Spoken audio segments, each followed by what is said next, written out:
Hi students, అందరికీ నమస్కారం. ఈరోజు మనం క్లాస్ 7 ఇంగ్లీష్లోని యూనిట్ 8 నుంచి ట్రీస్ అనే ఒక చాలా మంచి పోయం గురించి తెలుసుకుందాం. చాలా బావుంటుంది. సరే, మరి ఈరోజు లెసన్లో మనం ఏమేం నేర్చుకోబోతున్నామో చూద్దామా? ముందుగా పోయంకు ఒక చిన్న ఇంట్రడక్షన్ ఇస్తాను. తరువాత చదువే ముందు ఏం ఆలోచించాలో చూద్దాం. ఆ తర్వాత అందరం కలిసి పోయం చదుదాం, దాన్ని అర్థం చేసుకుందాం. మరి ఈ పోయం మనకిచ్చే మెసేజ్ ఏంటో తెలుసుకుని లాస్ట్లో ఒక చిన్న రీక్యాప్, హోంవర్క్తో ముగిద్దాం. ఓకే, మరి మొదలు పెడదాం. ముందుగా ఈ పోయం పరిచయంతో స్టార్ట్ చేద్దాం. అసలు ఇంత మంచి పద్యాన్ని ఎవరు రాశారో, దాని థీమేంటో చూద్దాం. చూసారా, ఈ పోయం రాసిన ఆయన పేరు హ్యారీ బెన్. ఈయన చెట్ల గురించి, వాటి నిస్వార్థమైన సున్నితమైన జీవితం గురించి రాశారన్నమాట. ఆలోచించండి, చెట్లు మనకు ఎన్నో ఇస్తాయి కదా, కాని మన దగ్గర్నుంచి ఏమైనా అడుగుతాయా? అస్సలడగవు. సో ఈ పోయం మొత్తం చెట్ల దయ గురించే. సింపుల్గా చెప్పాలంటే ఈ పోయంలో ఏముందో చూద్దాం. చెట్లు ఎలాంటి హాని చెయ్యవు, చాలా ప్రశాంతంగా ఉంటాయి.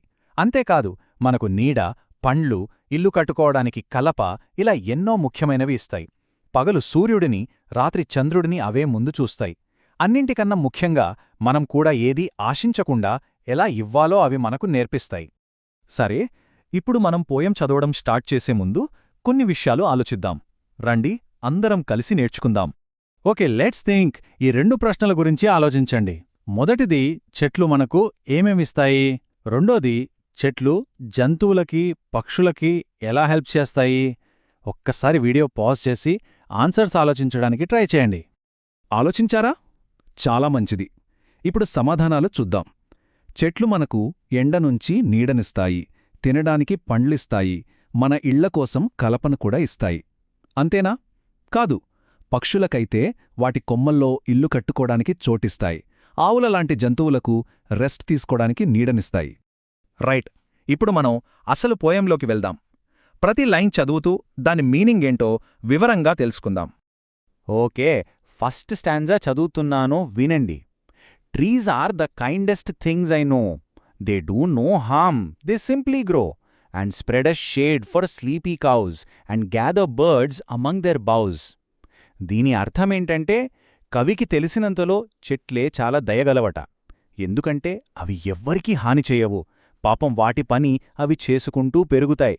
అలసిపోయి నిద్రపోతున్న ఆవులకి నీడనిస్తాయి. పక్షులన్నింటినీ వాటి కొమ్మల మధ్యకు చేర్చుకుంటాయి. ఎంత మంచివో కదా.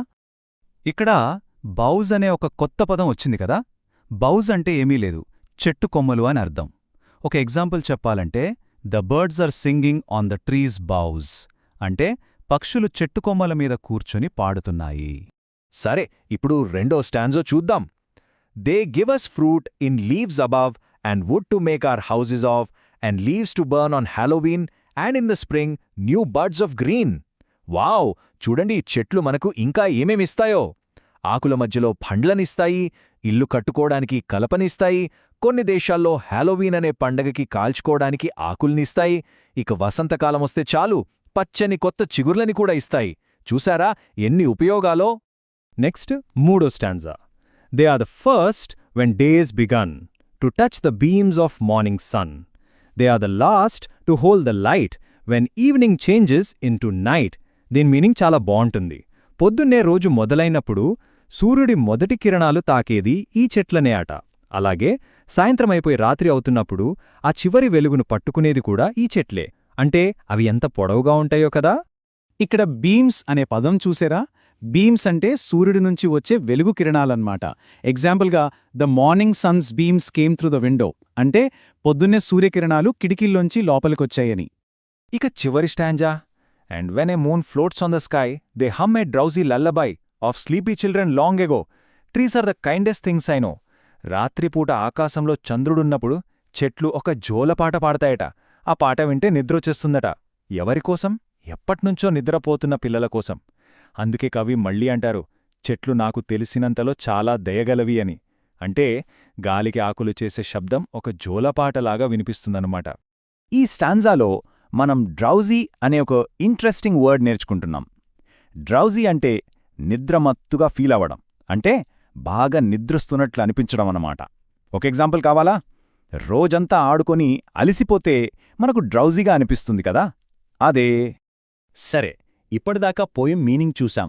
ఇప్పుడు ఆ పోయంని కవి ఎంత అందంగా రాశారో అందులోని కొన్ని ప్రత్యేకతల గురించి మాట్లాడుకుందాం. ఈ పోయంలో ఒక రైమ్ స్కీమ్ ఉంది. అది ఏఏబిబి. అంటే మొదటి 2 లైన్ల చివర, ఆ తర్వాత 2 లైన్ల చివర ఒకేలాంటి సౌండ్ వస్తుంది.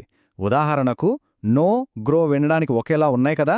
అలాగే కౌజ్, బౌజ్, దీన్నే ఏఏబిబి రైమ్ ప్యాటర్న్ అంటాం. ఇంకో విషయం పర్సోనిఫికేషన్, అంటే మనుషుల లక్షణాలని వస్తువులకి గాని ప్రకృతికి గాని ఇవ్వడం.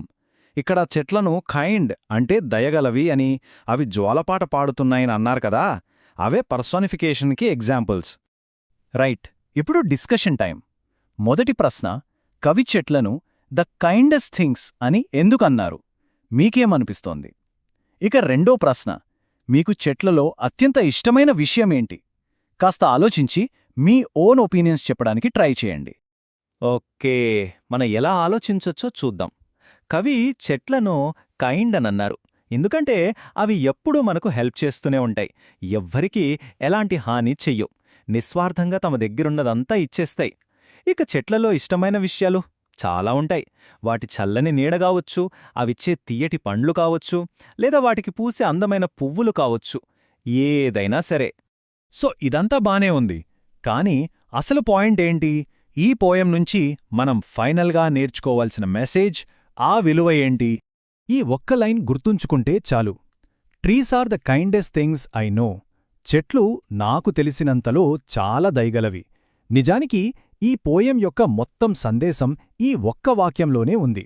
అవును, ఫైనల్ మెసేజ్ ఇదే. ప్రకృతి మనకు ఏది ఆశించకుండా ఎన్నో ఇస్తోంది గదా, మరి చెట్లు మనకు ఇస్తున్నప్పుడు మనం కూడా వాటికి తిరిగివ్వాలి. ఎలా? వాటిని జాగ్రత్తగా చూసుకోవడం ద్వారా. ప్రకృతిని కాపాడుకోవడం మనందరి బాధ్యత. ఓకే, మన లెసన్ ఆల్మోస్ట్ ఎండింగ్కొచ్చేసింది. వెళ్లే ముందు ఇప్పుడుదాకా నేర్చుకున్న మెయిన్ పాయింట్స్ అన్నీ ఒక్కసారి క్విక్గా రివైజ్ చేసుకుందాం. ఆ తర్వాత మీకొక చిన్న హోంవర్క్ ఉంటుంది. సరే, క్విక్ రీక్యాప్. ట్రీస్ అనే పోయం రాసింది హ్యారీ బెన్. చెట్లు మనకు నీడని, పండ్లని, కలపనిచ్చే మన మంచి ఫ్రెండ్స్. అవి జంతువులకు, పక్షులకు షెల్టరిస్తాయి. ఈరోజు మనం బౌస్, బీమ్స్, డ్రౌజీ లాంటి కొత్త వర్డ్స్ కూడా నేర్చుకున్నాం. అన్నిటికన్నా ముఖ్యంగా మనం నేర్చుకున్నదేంటంటే మనం కూడా దయతో ఉండాలి, ప్రకృతిని కాపాడాలి. ఇక మీ హోంవర్క్ టైం. 2 simple tasks. ఒకటి, ఒక పెద్ద అందమైన చెట్టు బొమ్మ గీయండి. రెండోది, చెట్లు మీకు పర్సనల్గా ఎందుకు ఇంపార్టెంటో ఒక 2 వాక్యాల్లో రాయండి. బాగా ఆలోచించి మీ సొంతంగా రాయండి. Thank you so much. మరో మంచి లెసన్తో మళ్ళీ కలుద్దాం. అంతవరకు టేక్ కేర్.